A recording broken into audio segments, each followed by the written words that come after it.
Every day, we see the darker side of the world around us. We witness how people can hurt others in ways that are hard to understand. It's a sad part of life, but it's something we can't ignore.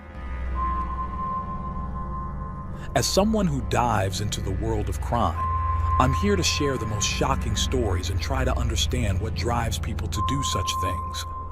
I'm Michael, and today, I've got another unreal true crime story for you.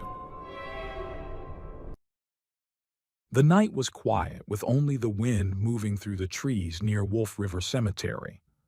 Lauren's car sat alone on the side of a deserted road, untouched for hours. But inside, something was very wrong. When police arrived, a man suddenly bolted from the vehicle, disappearing into the dark woods. Officers ran after him, but the thick trees and uneven ground made the chase almost impossible. Meanwhile, Lauren's father, Robert, rushed past them, his heart pounding. His daughter had been missing for days, and now her car was right in front of him. He grabbed the door handle, took a deep breath, and pulled it open. What he found inside would change everything.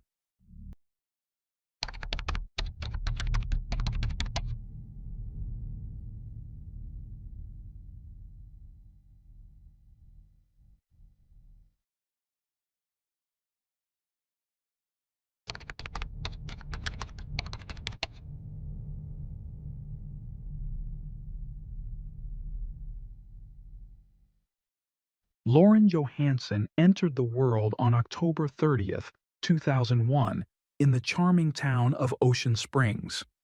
Known for its breathtaking landscapes, tree-lined avenues, and serene beaches, the town drew in countless visitors. But for Lauren, it was more than just a picturesque getaway. It was the heart of her childhood, a place filled with love, family, and life lessons that shaped her character. Raised by her devoted parents, Robert and Tamala, Lauren grew up in a household brimming with warmth and resilience. Her two older sisters, both born with serious health conditions, required constant care, and from an early age, Lauren embraced a nurturing role. She assisted her parents with daily responsibilities, learning the value of patience and compassion firsthand. This experience molded her into a selfless and empathetic individual, always eager to lend a hand to those in need. Lauren's affection for animals blossomed early on. Fascinated by all creatures, whether domesticated pets or wildlife, she developed a profound connection with them. Her parents encouraged this passion, and as she grew older, she actively sought opportunities to make a difference. By her teenage years, Lauren had become a dedicated volunteer at local animal shelters, not only feeding and caring for animals, but also rehabilitating those that had suffered injuries. Her devotion extended beyond dogs and cats. She nurtured horses, rescued birds, and tended to various wild animals, solidifying her dream of dedicating her life to helping others. Inspired by her innate compassion, Lauren decided to pursue a career in nursing. Her decision aligned seamlessly with her natural inclination to care for people and animals alike. She excelled in her studies at the University of Southern Mississippi, driven by a relentless work ethic and an unwavering desire to make a meaningful impact. Lauren's ultimate goal was ambitious yet deeply personal. She aspired to establish a sanctuary for rescued and rehabilitated animals, a dream she tirelessly worked toward by saving every penny she could. During her senior year of high school, Lauren crossed paths with Bryson Rivers, a charismatic and talented athlete admired by many. Born on February 9th, 2000, Bryson was raised in a large, devout household where faith and family were of utmost importance. As the eldest sibling, he bore significant responsibilities, which instilled in him a strong sense of discipline and leadership. His dedication to academics and athletics, particularly in football and track, earned him the admiration of both peers and teachers. At first glance, Lauren and Bryson's relationship seemed ideal. They were both ambitious, driven, and supportive of each other's aspirations. Lauren often spoke about Bryson's thoughtfulness, appreciating the way he made her feel valued and cherished. Likewise, Bryson took pride in Lauren's kindness and determination. However, beneath the surface, a troubling pattern began to emerge. In the beginning, Bryson's attentiveness seemed sweet. He wanted to spend more time with Lauren and asked about her day. But gradually, his affection turned into control.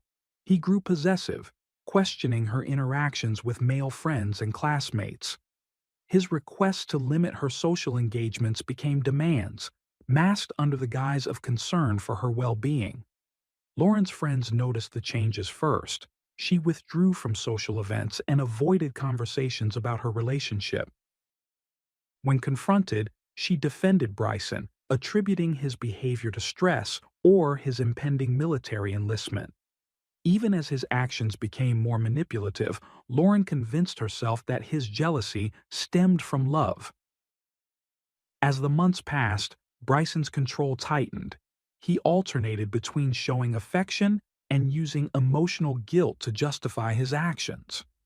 If Lauren tried to set boundaries, he turned arguments into moments of reconciliation, convincing her that his actions were for the good of their relationship.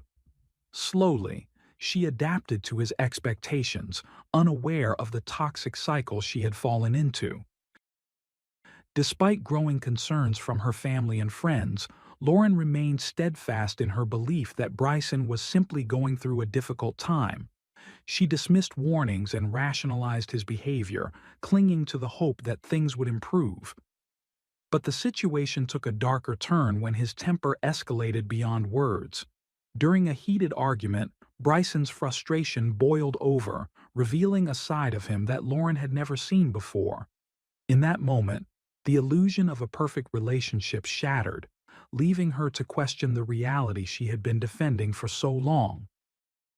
Lauren hesitated for a moment, but before she could leave the room, Bryson grabbed her wrist, holding her back. It was the first time he had physically restrained her, and though the moment was brief, it left an imprint in her mind. Later, when recounting the incident to her friends, she downplayed it, explaining that Bryson had been upset and hadn't meant to hurt her. Her friends, however, noticed a shift in her demeanor. Lauren, once open and expressive, became reserved when discussing her relationship.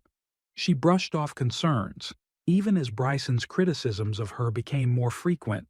He made her feel responsible for their arguments, convincing her that her actions triggered his reactions. Her closest friends urged her to see the pattern, but Lauren defended him, insisting that they were simply going through a rough patch. Subtle but alarming behaviors started surfacing in public. Bryson would cut her off mid-conversation or make sharp remarks when he thought she was getting too much attention. One evening, while out with friends, Lauren simply thanked a waiter for good service. Bryson's mood darkened instantly. The rest of the night, he made passive-aggressive comments, making sure she knew he disapproved. Even Lauren's father, Robert, sensed something was wrong.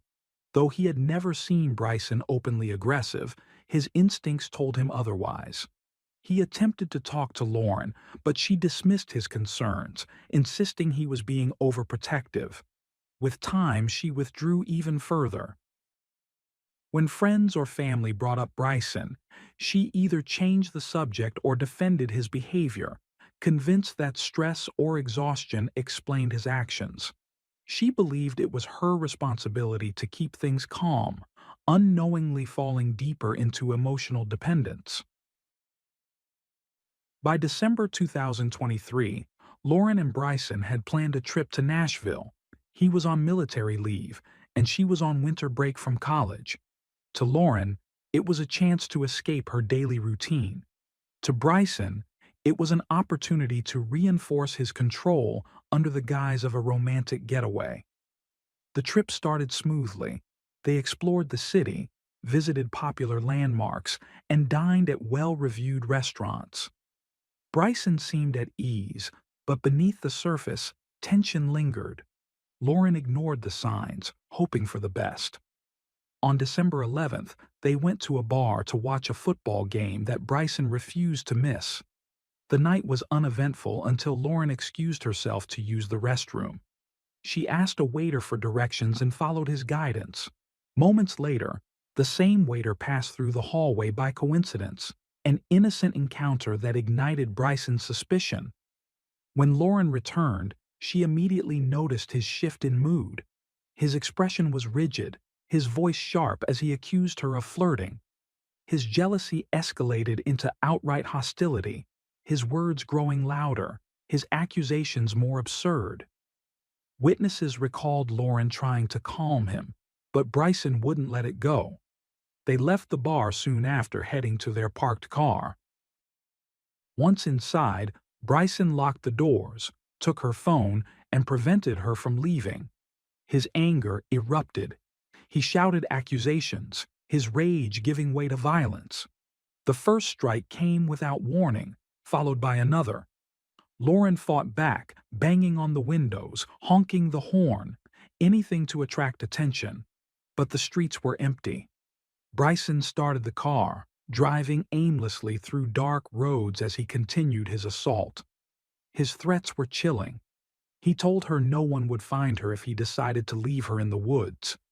When he finally stopped in an isolated parking lot, the nightmare continued. Lauren, desperate to defend herself, reached for the handgun she carried in her bag. Bryson was quicker. He ripped the bag from her grasp before she could retrieve it.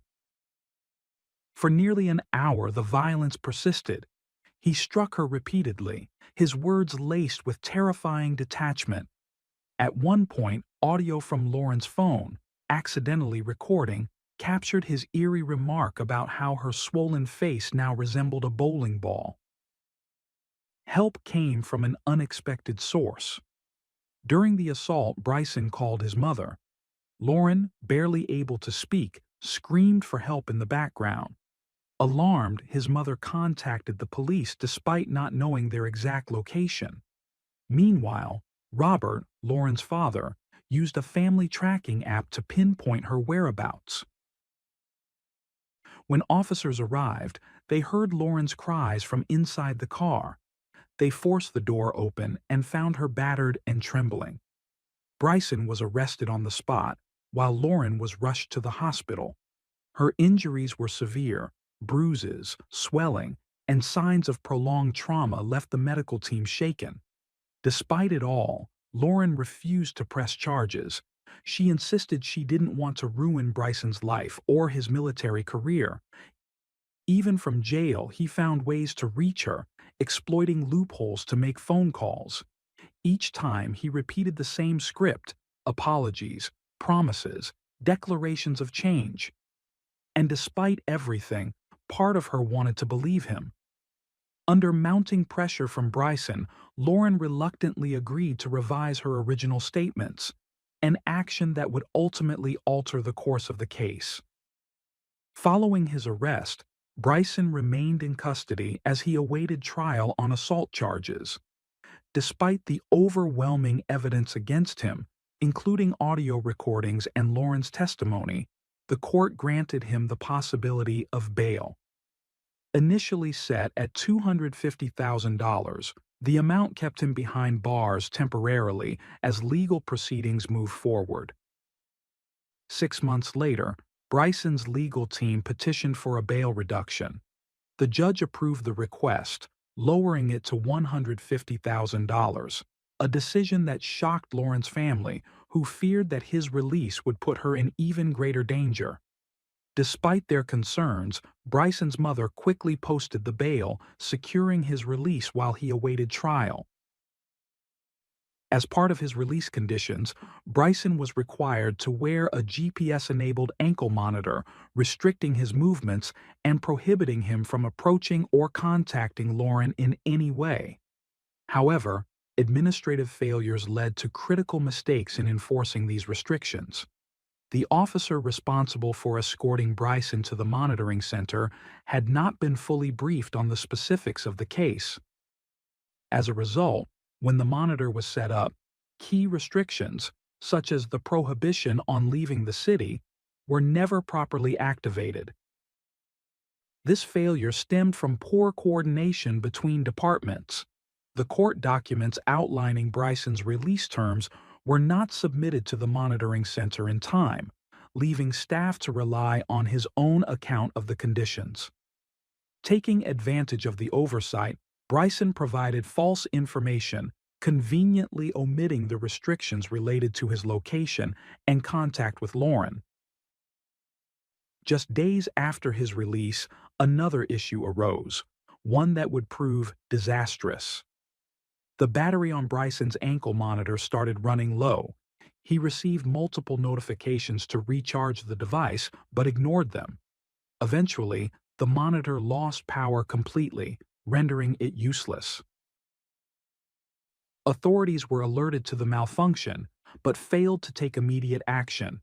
Instead of treating it as an urgent matter, they allowed crucial hours and then days to pass without intervening. Lauren's family was left in the dark about the situation until it was far too late. Her father, Robert, received a voicemail from law enforcement, casually informing him that Bryson's ankle monitor had stopped working and his whereabouts were unknown. Stunned by the lack of urgency, Robert immediately contacted the police, demanding swift action. He also took matters into his own hands, inspecting Lauren's car's GPS system for any signs that might indicate where Bryson had gone. Despite his relentless efforts to push for stronger measures, law enforcement remained slow to respond. Days passed without any sign of Bryson, and with each hour the risk to Lauren increased. On July 2nd, officials finally confirmed what Robert had feared all along. Bryson had violated the terms of his release and had vanished. By then, his phone was turned off, and his location remained a mystery. A warrant for his arrest was issued, but it was too little, too late. The situation took a horrifying turn when Lauren suddenly went missing. That day, Robert attempted to call her, but his calls went unanswered. Soon after, he received a text from her phone that immediately set off alarm bells. It didn't sound like something Lauren would have written. Alarmed, he reached out to his other daughter, who shared an apartment with Lauren, and asked her to check on her. When Lauren's sister woke up, she made a chilling discovery. The front door of their apartment was wide open, the security cameras had been disabled, and Lauren's car was gone. She immediately called Robert, who wasted no time in reporting Lauren missing. Despite the mounting evidence and the family's desperate pleas, law enforcement was slow to react. Over 24 hours passed before authorities finally agreed to track Lauren's car, a delay that would mark yet another catastrophic failure in the handling of Bryson's case. On July 3, 2024, police finally tracked Lauren's car using its GPS signal. It was found parked in a secluded area near Wolf River Cemetery, just outside of town. The location was notorious for its remoteness, surrounded by thick woods and far from any heavily trafficked roads. The grim discovery set off an immediate response from both law enforcement and Lauren's father, Robert, who arrived at the scene shortly after officers. As police approached the car, a figure suddenly bolted from the vehicle and sprinted into the dense tree line. It was Bryson Rivers. Officers gave chase, but the thick underbrush made pursuit difficult, and he quickly vanished into the forest. Robert, consumed by fear, rushed to the vehicle, desperately hoping to find his daughter alive. But when he pulled open the door, the horror that awaited him was beyond anything he had ever seen. Lauren's body lay on the back seat, wrapped in a sheet and black plastic bags. The injuries to her face and head were so severe that she was almost unrecognizable. Robert, a medical professional accustomed to seeing trauma, later admitted that nothing in his career could have prepared him for that moment. As law enforcement documented the scene, evidence inside the car painted a brutal picture. Bloodstains on the upholstery indicated Lauren had suffered a prolonged violent attack before her death.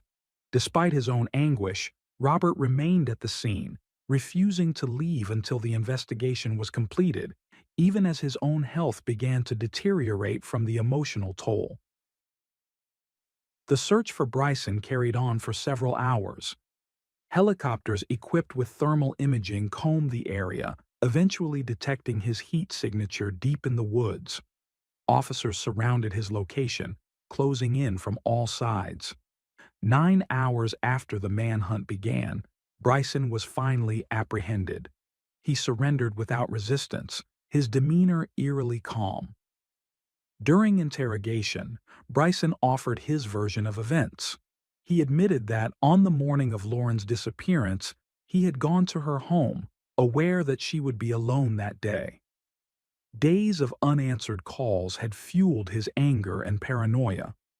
Unable to accept that Lauren was trying to sever ties, he waited for her to leave the house and confronted her outside. Bryson claimed he only wanted to talk, but when Lauren refused and attempted to walk away, he grabbed her and forced her into her car. Despite her attempts to resist, he locked the doors and started driving. He took her to a remote area outside the city, convinced that they needed privacy to have an honest conversation. But the discussion quickly escalated into a heated argument. Lauren, refusing to be manipulated, demanded he let her go. When she threatened to call the police, his anger spiraled. He began yelling accusations, blaming her for everything that had gone wrong between them. When she tried to escape by opening the door, he shoved her back inside. That moment marked a deadly turning point. Bryson admitted that he struck her, once, then again, and again, until he lost control. He claimed he hadn't meant for things to go that far, that he was only trying to calm her down, but he kept hitting her until she stopped moving. Realizing Lauren was unconscious and no longer responding, he attempted to revive her. When it became clear she wasn't breathing, he made the calculated decision to dispose of her body. He retrieved a blanket from the trunk, wrapped her in it, and placed her in the back seat before driving to the secluded area near Wolf River Cemetery. He left the car there, intending to return later to get rid of any evidence. However, before he could execute his plan, police discovered the vehicle. Lauren's death and Bryson's subsequent arrest sparked public outrage. The media not only covered the horrific crime, but also exposed the glaring failures within the justice system, failures that had allowed Bryson to slip through the cracks despite clear warning signs. Lauren's family, despite their immense grief, issued a statement calling for systemic reforms to prevent similar tragedies. They demanded accountability for the missteps that had led to their daughter's murder. Meanwhile, Bryson's mother, who had paid his bail, came under intense scrutiny. Many questioned whether she had fully understood the potential consequences of her actions. Though public opinion condemned her decision, Lauren's family refrained from placing direct blame on her, instead focusing on the broader systemic failures that had allowed Bryson to remain a threat. Lauren's funeral was attended by family, friends, and residents of Ocean Springs who had been deeply moved by her story. She was remembered as a kind-hearted young woman, deeply passionate about helping others. In her honor, her family established a foundation dedicated to supporting animal welfare, one of Lauren's greatest loves. Bryson Rivers' trial began in December 2024. He faced charges of kidnapping, first-degree murder, and evidence tampering. As proceedings continued, one question loomed over the case. How had the justice system failed so catastrophically? Despite the overwhelming evidence, witness testimonies, physical proof, and even audio recordings of his previous attack, Bryson had been allowed to walk free after his initial arrest. That decision had ultimately sealed Lauren's fate. The case against Bryson Rivers is far from over. While he now sits behind bars, the trial is still ongoing, and the final verdict has yet to be decided. How long he will remain in prison, or if justice will truly be served, remains unknown. For Lauren's family, the fight isn't just about one case.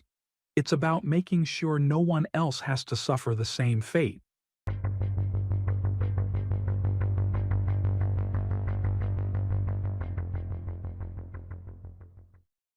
Thanks for tuning in to Unreal True Crime. If you're intrigued by mysteries from around the world, check out our new channel, Latin Crimes, where we dive into the gripping true crime stories of Latin America. Don't miss out. Subscribe now for more thrilling investigations.